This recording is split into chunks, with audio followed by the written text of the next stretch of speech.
Hi, this is Paul, and this is Rough Draft for Sunday, where I go through my current version of my Sunday sermon. Leave feedback. I usually post these on Saturday mornings, and I'll usually, if I get a chance during the day Saturday, take a quick peek at the comments. Sunday morning, I'll usually look at them before I sort of take out the wire brush and do a number on the sermon to get it ready for Sunday at 11 o'clock. And if you're curious about how it finally winds up, you can find the Livingstone's Christian Reformed Church. It's not on my channel. It's on the church channel. You can find the link to that below, but you can find the live stream, and usually it's about 11:30 that we start with the sermon. So, the Gospel of John tells the story of Jesus differently from Matthew, Mark, and Luke. The pacing and the structure of the presentation is quite different in John. The Gospel of John likes to take limited vignettes of back and forth interactions with people, and it weaves it through the gospel to present who Jesus is and who Jesus claims to be and the significance of that for the world. The picture he draws of Jesus within his environment shows us not only Jesus, but also the world and the conceptual world with which he engages. I begin, of course, with the prologue, where Jesus is the Word. He's the Logos made flesh. In chapter 1, you have, "Look, the Lamb of God." Now, you might be paying all this attention to seeing. If you look at the stained glass that I put on the picture, notice this eagle. The eagle is the symbol of the Gospel of John. And what's prominent about this stained glass is, if you look at it, don't the interconnected eyes between the eagle and then the human right there in the picture, it grabs you. The stained glass is masterful. It's about seeing, and seeing is a huge theme in the Gospel of John. "Look, the Lamb of God who takes away the sin of the world." Jesus says, "I saw you under a fig tree." And then Jesus promises his disciples, "You will see heaven open." Nicodemus comes to Jesus at night in the darkness. Jesus says, "People love darkness where their evil can't be seen." The woman at the well, after her encounter with Jesus, bids the other members of her community, "Come and see the man who told me everything I've ever done." Jesus, in the next story, says, "Unless you see signs and wonders." In John 6, "What sign will you give that we may see it and believe?" This is just a simple concordance search. You can go through the Gospel of John if you have good software and just see. It's all over the book. "Leave Galilee and go to Judea so that they may see the works that you do," Jesus' brother tells him. Last week's sermon, John chapter 7. John chapter 8, which we won't read in this series. "Whoever obeys my word will never see death." Now again, there's lots of ways to construct these sentences. All of this seeing is a big theme in this book. "Your father Abraham rejoiced at the thought of seeing my day." John chapter 8. John chapter 8 concludes in this way. John chapter 8 is all about, "I am the light of the world." "So the Jews said to him, 'You are not yet 50 years old. And have you seen Abraham?' Jesus said to them, 'Truly, truly, I say to you, before Abraham was, I am.'" Ego eimi, burning bush. Then they picked up stones in order to throw them at him, but Jesus was hidden. They couldn't see him, and went out of the temple courts. As he went away, he saw a man blind from birth. Now, chapter 8 talks about this whole question. Who is Jesus' father? Where does he come from? You'll notice in chapter 7 that was rumbling around through the book. Who is your father? Where are you from? How do we know who you are unless we know who your father is and where you are from? And of course, Jesus will say, "My Father is the Father in heaven, and I am from heaven." That's the point that he's making throughout the book.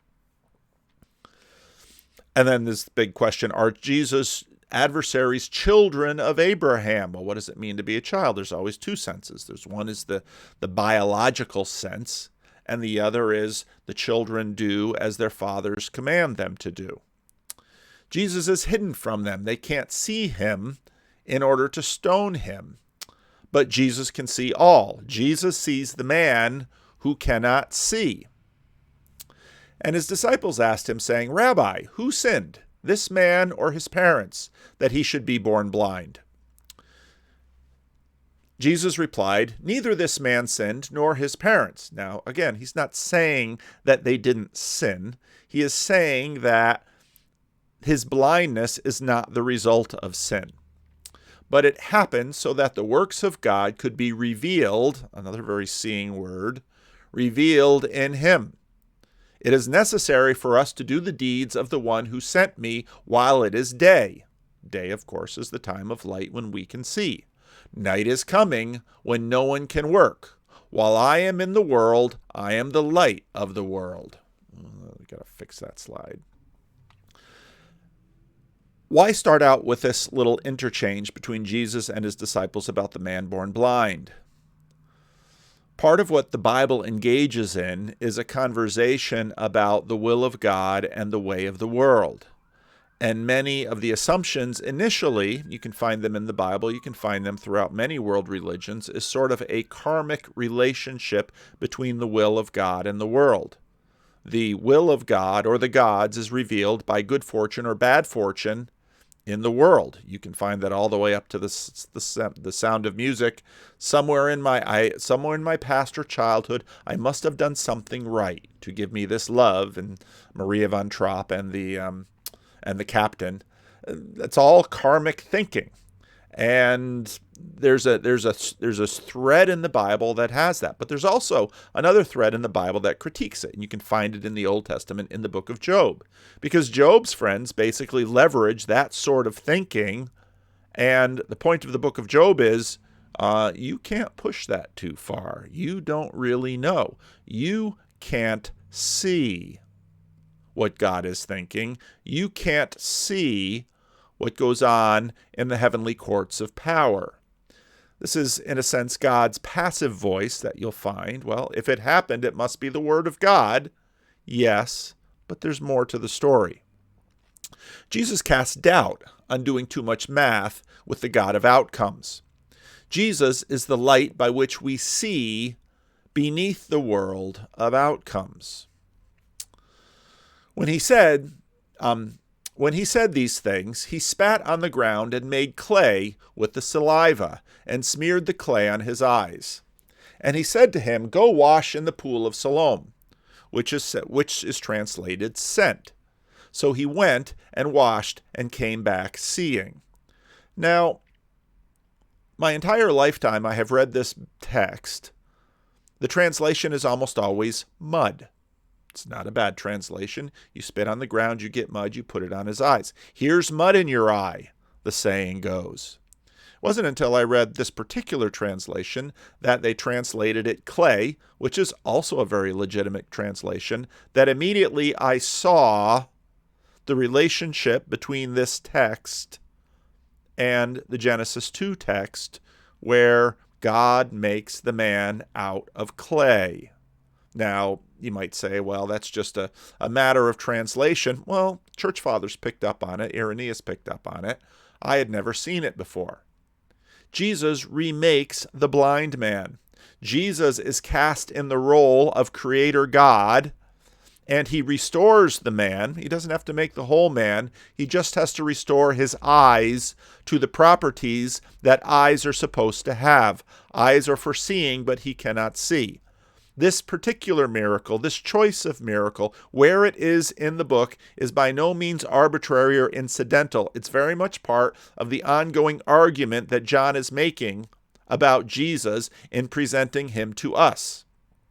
As his Father made man from the clay, so now Jesus remakes this blind man so that he can see and will no longer walk in darkness. Then he is sent through the water. This is baptism, of course. But, of course, baptism is connected with Israel. Israel leaves Egypt through the Red Sea, the Reed Sea, and enters into the Promised Land again through the Jordan. You pass under the water, a ceremonial ordeal. You go through death into new life. Naaman has to wash in the Jordan River to become clean. We are baptized into new life, and this man is now baptized from being blind to the world into sight. Jesus doesn't need to be physical to heal or to baptize. He is baptized in some respects by Jesus, and Jesus isn't there to dunk him. The sign is done in secret, sort of like Cana. The onlookers, like at Cana, are in joyful wonder. Then the neighbors and those who saw him previously, because he was a beggar, began to say, "Is this not the one who used to sit and beg?" Others were saying, now remember last week's chapter in chapter 7? And if you don't remember, thanks to YouTube, you can go back and look at it. It's a little harder for the people of the church. They have to remember in their noggins. But all of the confusion about who is Jesus? He's this, he's that, he's this, he's that. Another theme in the Gospel of John, all of these confusions. Nicodemus comes at night. Jesus said, "You must be born from above." Nicodemus understands it as again, because the Greek word is ambiguous. And you always have these ambiguities in the Gospel of John. It runs through the book that Jesus is doing these things. How can we understand him? You can only understand him if you have eyes to see. If the light is shining on you so you can see it properly. Others say, no, but he just looks like him. That one was saying, "I am he." So he began to say to him, "How were your eyes opened?" He replied, "The man who is called Jesus made clay and smeared it on my eyes and said to me, 'Go to Siloam and wash.' So I went and I washed and I received sight." And they said to him, "Where is that man?" And he said, "I do not know." One of the beautiful things about this story, this is one of my favorite stories in the Bible, is how honest the man is and how straightforward the man is about everything. He just simply answers the questions as they are, and you watch the entire world swirl about him because they don't like the honest answers he's been giving. Even when he says, "I don't understand how any of this works." No, that mustn't have worked because we don't understand it. We think a lot that way. But you have to remember, people can't see. And they don't see Jesus correctly, and they don't understand him. And so there's just a swirl of activity. Last week, the big story, the story I used at least, was the Canadian truckers. This week, it would have been Ukraine. What is Putin doing? Who is Putin? Why is this happening? Everybody has an answer, and in some ways, nobody has an answer. So then, of course, you appeal to authority. Bring him to the religious leaders. They brought him, the one formerly blind, to the Pharisees. Now the day on which Jesus made the clay and opened his eyes was the Sabbath. Oh. Do the leaders see? The Sabbath is another tell of what's going on in this story. Sabbath rest is not simply relaxation or recreation. It's sort of recreation. And that's the way it is in this story. Jesus is the Sabbath made flesh. He brings Sabbath to the man by giving him sight. Sabbath is when the creation is complete and its inauguration is about to commence to properly function the way the Creator intended it to be. But this man is walking right into the chaotic conflict in our dry wilderness. So the Pharisees also were asking him again how he received his sight. And he said to them, "He put clay on my eyes, and I washed, and I see." Simple. How? I have no idea. This is what happened. Some of the Pharisees were saying, "This man is not from God because he does not observe the Sabbath." Remember all the back and forth in chapter 7. Here it is again in chapter 9. Others were saying, "How can a man who is a sinner perform such signs?" Why is he a sinner? Well, because he doesn't believe, like we do, on all of the important matters of the day. Therefore, he is a sinner. And there was a division among them. And again, we saw this in chapter 7. So they said to the blind man again, "What do you have to say about him? Because he opened your eyes." And the blind man said, "He's a prophet." And if you've been following along in the book, that's sort of the standard answer people give about Jesus because they don't really have a category that sort of fits him. He does miracles, he does wonders, he speaks about God, he teaches, he must be a prophet from God. Well, that's a lot of status, but not exactly the status Jesus is looking for from the people when they see the signs and wonders. So the Jews did not believe concerning him that he had been blind and received sight. Now, again, this is the most ludicrous conclusion that you can come to. Everybody in the village knows he was a beggar. All of the neighbors understand this. This is not a matter of debate. But in order to keep the conclusion away, you have to deny the premises. Until they summoned the parents of the one who received sight. And then they asked them, saying, "Is this man your son, who you say was born blind? Then how does he now see?" So his parents answered and said, "We know that this man is our son." This is almost a syllogism here. It's just one logical step after another, but you see the way that tyrannical political pressure and power can be brought to bear to have people deny the truth. We know that this man is our son and that he was born blind. But now he sees, we do not know. They're speaking the truth. Or opened his eyes, we do not, or who opened his eyes, we do not know. Ask him. He is a mature adult. He can speak for himself. In other words, the parents are like, here are the facts. Get me out of here because I know where this is going, because I know how leadership works in this world. His parents said these things because they were afraid of the Jews. For the Jews had already decided that if anyone should confess him to be Christ, to be the Messiah, he should be expelled from the synagogue, and they didn't want that. Because of this, his parents said, "He's a mature adult, ask him." Kick it down to their boy. So they summoned the man who had been blind for a second time and said to him, "Give glory to God." Oh my, how sanctimonious are we? Let's begin with a nice phrase that sets everything up. And okay, we know that this man is a sinner. Do you? Don't question that premise, do you?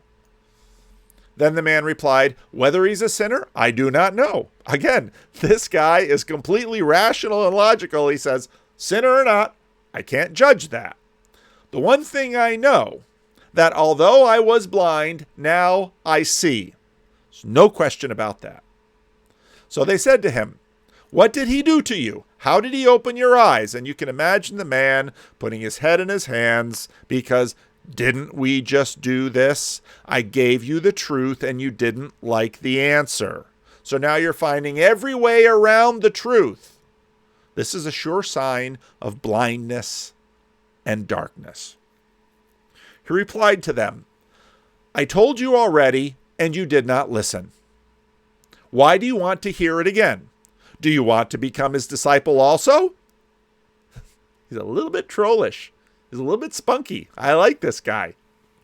They reviled him and said, "You are his disciple, but we are disciples of Moses. We know that God has spoken to Moses, but we do not know where this man is from." Again, back to the theme. Where is he from? Who is his father? The man answered and said to them, "For the remarkable thing is this, that you do not know where he's from, and he opened my eyes."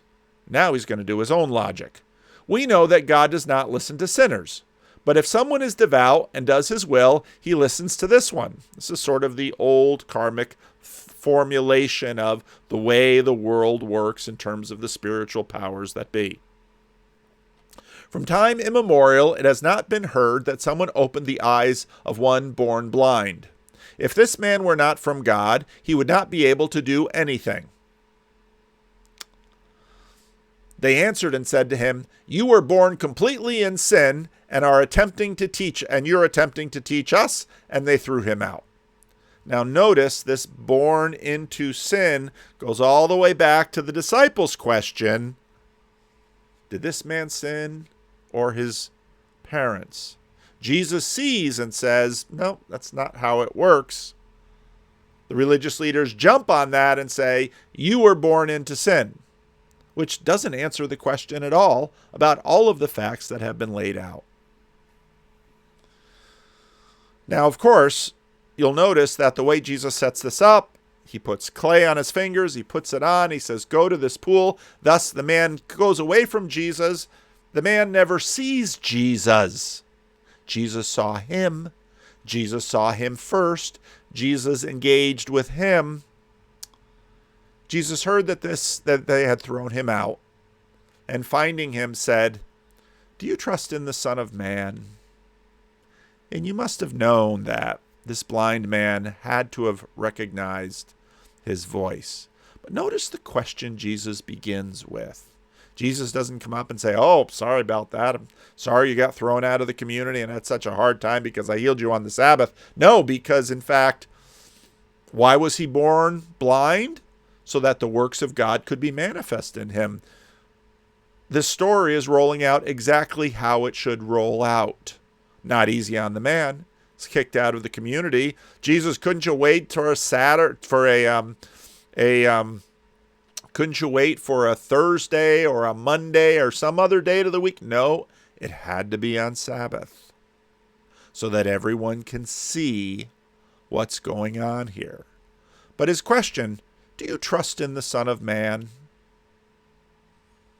Now we're talking about the book of Daniel. Son of Man is this Daniel 7 figure, to whom the Ancient of Days gives an eternal kingdom. He was given sight in the most meager amount of faith. The man had to go to the pool to wash. He had to believe that the stranger who put clay on his eyes could actually do something for him, but what did he have to lose? So off he went.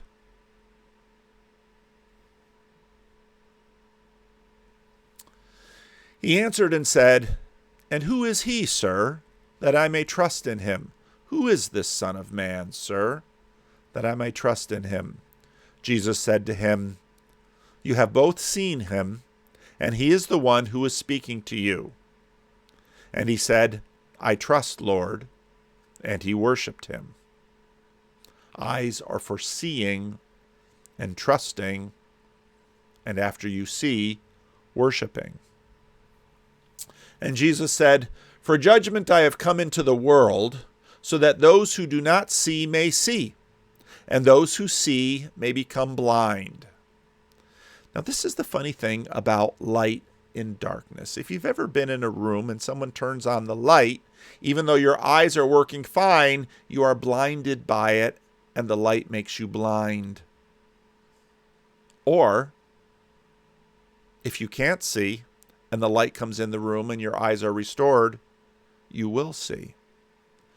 Some of the Pharisees who were with him heard these things and said to him, "We are not blind, are we? We are not also blind, are we?" So who are these Pharisees? Are they Jesus critics? Are they curious about him? You just get the sense that he's surrounded by people who are at all different levels of caution or approval or disagreement with respect to him.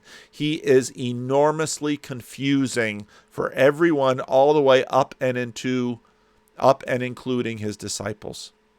Jesus said to them, "If you were blind, you would not have sinned." In other words, ignorance. But now you say, "We see," your sin remains. What does that mean? Willful blindness? Jesus is the stumbling stone that those in darkness stumble over and are revealed to be blind. Culpability has to do with willful blindness. Jesus is the light of the world. He shines bright and blinds and also illuminates. He gives sight to the blind and confuses those that say they can see. Later on to Thomas, he will say, "Because you have seen, you trust. Blessed are those who have not seen, and yet they trust." The one who made eyes has a purpose for our seeing. He wants us to see him. He wants us to worship him. Seeing is in service of trusting, and trusting is necessary for seeing. Where do you need to see? What do you need to see? Where is your blindness? Where do you need to trust? What do you need to trust? Who do you need to worship? Who are you worshiping now? Ask him for light, and for the eyes to see, and obey him when he calls you, so that you can walk in the darkness and not stumble or fall.